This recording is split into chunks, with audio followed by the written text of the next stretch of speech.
आइ मा गुन्दाबा दा मा आखल जाखो बालाय मानसिफोरनि सिगाङावलाय गुन्दा जाखो ना माखो साननानैसो थाव भिडिअखौ जोबजासे नायबासो बुजिगोन नोंथांमोना माने जोबजासे नायबानो जाबाय आरोना जोङो माने इएम राकेश सार ब्रह्मखौहाय सासे मेदामा गुन्दा होनना बुंदों गुन्दा थां बालथां गुन्दा ना मा बे खोथाखौ बुंदों आरोना दा बेनिखायनो नोंथांमोना भिडिअखौ जोबजासे नायबासो बुजिगोन आरो मानि थाखाय गुन्दा होनदों गुन्दा नंमारगौ ना नंमारा बे खोथाया माने सासे मेदामा बुंदों आरो गुन्दासो बियो होननाय बादि गुन्दा सुन्दा होनना रायदों आरोना मोनबाथाय खाथियाव बेखौ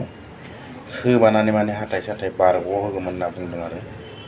माने नायलांबा जाबाय नोंथांमोना भिडिअखौ होमबासो बुजिगोन आरो आइ मा गुन्दाबा दा मा आखल जाखो बालाय मानसिफोरनि सिगाङावलाय गुन्दा जाखो ना माखो साननानैसो थाव होफ्लांगौखौनो ओरै गोबालाबाय बियो मान सनमान गैया बेहा गावहा बिसि फिसा दंना गैया जाखो ना बेहानो फिसाइ गैया जाखो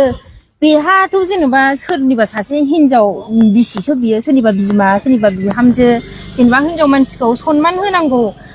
खुलुमनानै हो हेन्डसेक लानानै हो बोरै गोबालाबायखो आंखौ बेफोरबायदि गोबालाबायनायमोनबाथ' ना